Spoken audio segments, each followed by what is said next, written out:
Ladies and gentlemen, I've just been told that the Shiv Sena has subscribed to the peace initiative launched by Rachna Sharma. So those jokers won't be spreading ink, but spreading joy the next year round. No, I'm just joking. I don't understand a lot of the jargon that is often inflicted on audiences, you know, where you talk about peace and we must all come together and that kind of thing. But I did reflect on what Rachna said, and I think the biggest problem in our country is education. And the problem is manifested even more because we've confused education with knowledge. We've treated scholarship as a means to the end. We stop learning, we stop reading, we stop actualizing, we stop experiencing the moment we're successful. Our definition of success is in commercial terms or in society terms, which is why people who head luxury brands will often come late to impress upon you how busy they are selling handbags to pretty women who are bored out of hell. But that's not where I'm going. I will come to that in a minute at another occasion. But the reality is, we have stopped the education process in this country with successive governments. The biggest destroyer of this country has been Indira Gandhi, and ever since we haven't turned back. Successive governments have ruined the education system. We have infested the education system by distorting history. If I ask any one of you who is India's finest historian between 1920 and 1947, you won't know. So let's try. Who's the finest Indian historian? That's my point. Who? She's contemporary. I'm talking about 1920 to 47. That's the other beauty about India. We never hear a question. So you must read a book called The Seer Who Walks Alone on Jiddu Krishnamurti. The tragedy is we have actually, and I say this not in a patronizing way, we have stopped educating our people. Parents have begun delegating. So today it's Vasant Valley that teaches your children and not the parents. In our times, it was a shame to have a tutor. Today it's a badge of honor. In our times, it was a shame to go to an academy in order to pass the joint entrance examination. Today, we are welcoming Salman Khan, not the one who drives very efficiently. But that's the order that we've seen changing. There's a huge paradigm shift.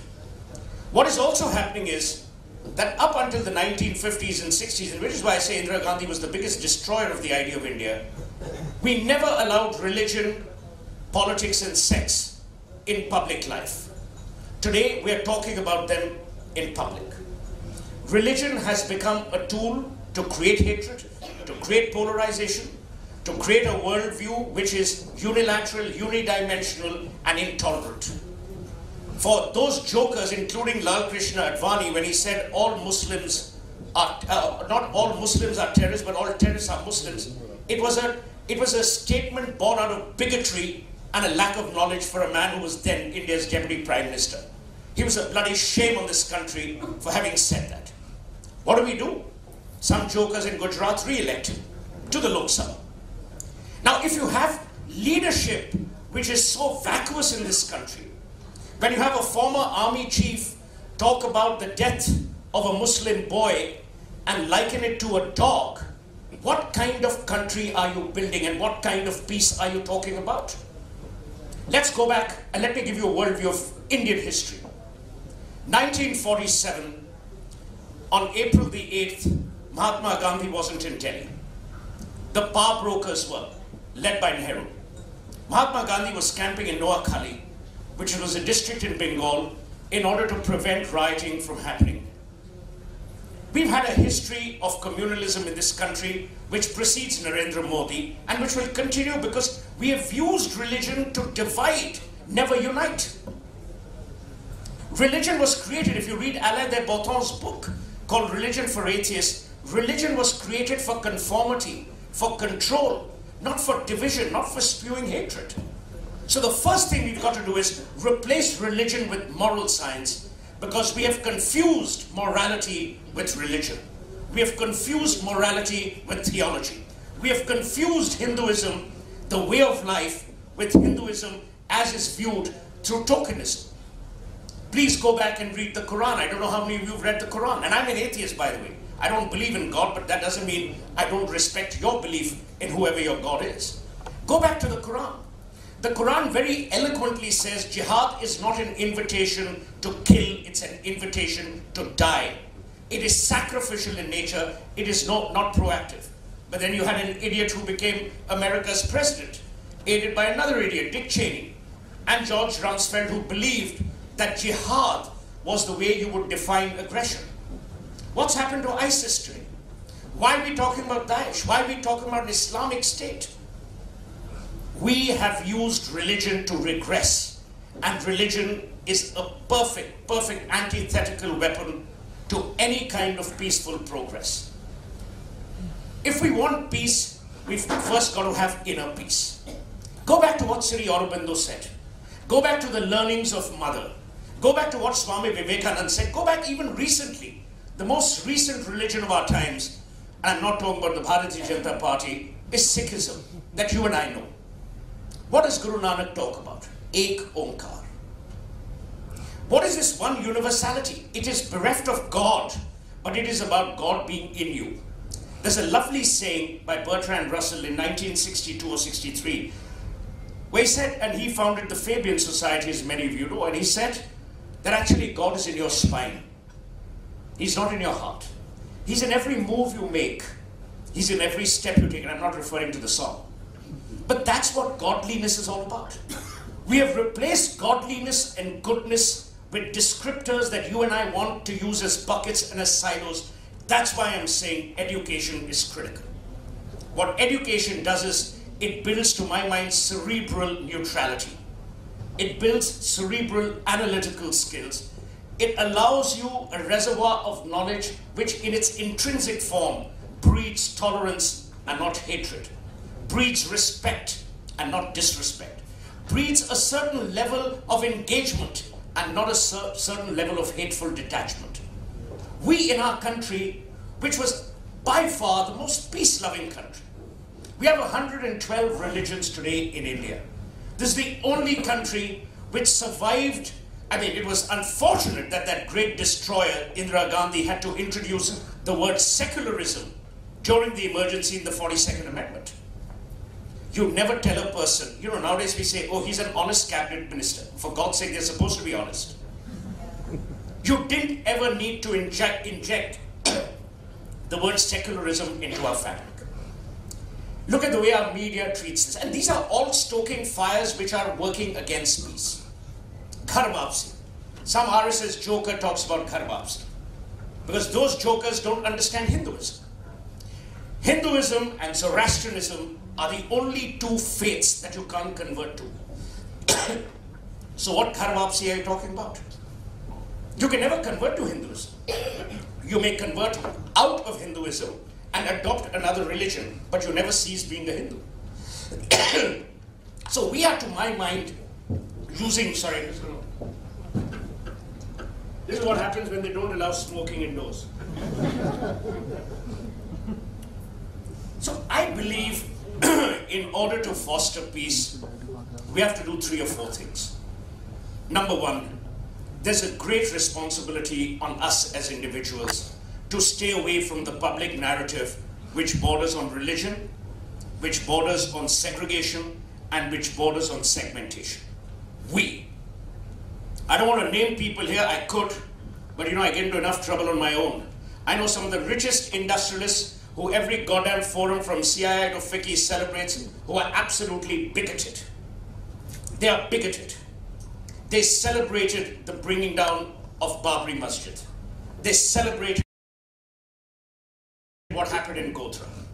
These are the scumbags that India must recognize and move away from. But we celebrate these jokers. Second, we must not allow religion to be part of the public discourse narrative. As long as we allow it to be, we're going to invite trouble. Because what happens is, we are living in frayed and fraught times. They're fraught with insecurity. They're afraid because of competitive pressures. So what we do is, we hang on to vestiges of what we believe are our own communities. But as Rachna says, there's a larger community. And that community is the kutum. It's the one world. It's a world which doesn't segregate, segment, discriminate based on what you were born into, but what you have become. The tragedy is we are still celebrating or not what you're born into without recognizing what you've become. What is worse is that we are now attributing achievements to what you were born into than what you made out of what you were born into. So in a very strange and barbaric manner, we are actually celebrating regression. Because progress ultimately is the celebration of human achievement. Progress is ultimately the celebration of the human spirit, but most importantly, it's a celebration of the human mind. And the mind is rational. It is what I call, and I've written an article which come out on Sunday, in praise of posturers. Posturer, if you were to look at the dictionary, is indicative of rational minds. And we seem to have lost that rationality. And I worry, I don't have children, so I worry for you guys. Actually, I don't even worry for you, because I'll be dead and gone. But I worry for the kind of India, the kind of world we are creating. Every time you define terrorism as Islamic or Hindu, you're being very unfair on people who are believers and not destroyers. Every time you label every Sikh as Khalistani, you are putting on them a badge that they don't deserve. It's very easy for us to do it because, as I said, it allows us to segment, segregate, and distinguish. But that's not the way we will move the world forward. So what do we need to do in education? I know Rachna went to the Harvard Business School. Biggest tragedy in this world is we've started celebrating engineers and MBAs. They're the worst of the lot. The worst. They're cookie cutters. Everything about their lives is about placement season. Everything is money. I'm saying encourage your children to celebrate the liberal arts. Read Shakespeare. Read Chaucer. Read William Wordsworth. William Wordsworth doesn't say it was a Christian flower that I saw and then it appeared to me as a daffodil. We have moved away from liberal arts. If I ask young people today, including people like you, some of you are very young, or so the Botox doctors tell me, if you ask people around, how many of us actually celebrate the secularism of a Kabir? How many of us celebrate the spirit of Premchand, or of Dinkar, or of Nirala? These are the people. Iqbal, Sahir Ludhianvi. We have forgotten our own history. Sahir Ludhianvi in Pyasa actually penned Kahan gaye jinhe naaz tha Hindustan pe, and he was banned. And these jokers are now talking about tolerance. The same family banned Kishore Kumar. They banned Devanand and Dilip Kumar's films. The history is even further back. Nehru never allowed a Sahir Ludhianvi penned song to ever play on All India Radio. So the history of intolerance must be seen against the prism and the backdrop of our own cultural index. And yet, even though Manu was a misogynist, 3,800 years ago, in Manu Smriti, he talks about Dhan. But today what? We are learning philanthropy from Warren Buffett and Bill Gates. The tragedy is we've stopped teaching our children.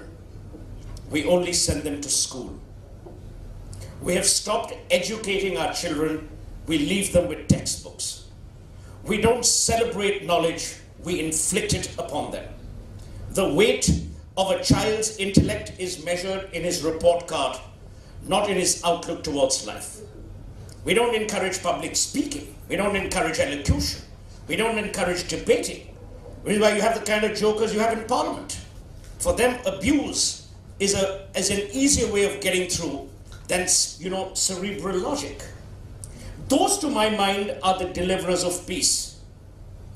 Peace always emerges from calm minds. Peace also emerges from minds that are liberal enough to see a point of view.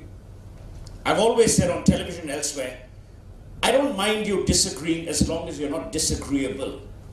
We as a society have become disagreeable. We have taken to violence in order to establish our disgust at a contrarian point of view. We've taken to throwing ink. The very jokers of the Shiv Sena could have used that ink to pen their protest rather than throw it on someone's face. But we love tokenism. We love symbolism. Most of you who are Hindus and who are temple goers, what is your relationship with your God? You say, मेरे को सुकून मिलता है, मुझे शांति मिलती है. Most of our relationships, yours, are transactional.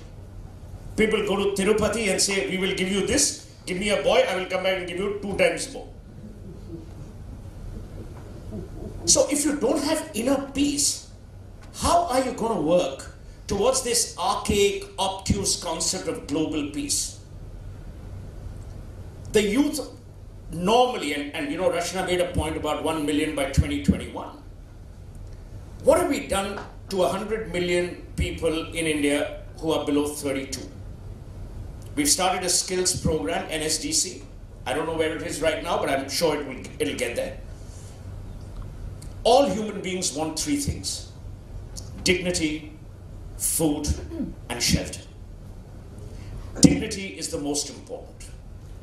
You know, often one has been told, and Gallup, which is a polling company, conducted a great poll about 6 or 7 years ago, and they said a man or a woman work in this order: first for themselves, second for the family, third for the country. So let's not fool ourselves, oh, we're, you know, nationalistic, we're jingoistic, blah, blah, blah. I genuinely believe that education institutions, to my mind, are the temples of conditioning people for future peace. But not peace as in the United Nations context, or in the Harvard Business School context, in the Harvard University context, but peace in an absolute sense.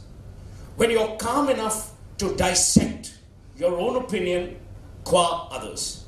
When you're calm enough to understand and appreciate different cultures. When you're calm enough to understand the nuances of our own history, coupled with someone's philosophy. Can you imagine, India was the land of philosophers. The last philosopher we had was Jiddu Krishnamurti. Today we've replaced them with this phrase called public intellectuals. It's almost like these guys are available on trees down Rajpath. The tragedy is we've stopped reading. We've stopped appreciating the arts. The corporate world is as guilty in India. Today I don't see many corporations sponsor an all-nighter of Indian classical music. You won't understand which are the Gharanas. There's an entire generation of Indians who haven't understood Kabir. There's an entire generation of Indians who don't understand the relevance of Sufism qua peace. There's an entire generation of Indians who don't realize why Tagore penned what he did, or why Sarat Chandra wrote the way he did, or why Vijay Tendulkar, a brilliant playwright, wrote the kind of plays he did. Why did Badal Sarkar take to street theatre? They took to theatre, they took to the arts, not only because of the arts, but they wanted to create a calmer, more equal, more just, more exciting world. I don't want to paraphrase Nehru, but tragically, the tryst with our destiny today is the celebration part has gone out of our lives. We lead very, very cynical, myopic lives, often fueled by the fires of hatred and divisiveness, which are stoked by this whole pernicious religious discourse. And I'm saying, if you want to bring peace, first build inner peace before you build outer peace. Before we make an India, we've got to remake the Indian. We were the citadel, the cauldron, the fountainhead of global peace. And there's no reason why we can't return to those glorious roots and actually again spread the message of enlightenment. That in peace, there is solitude. In solitude, there is reflection. In reflection, there's introspection. And in introspection lies course correctness. If we can achieve all that, it'll be a life well lived. Thank you so much.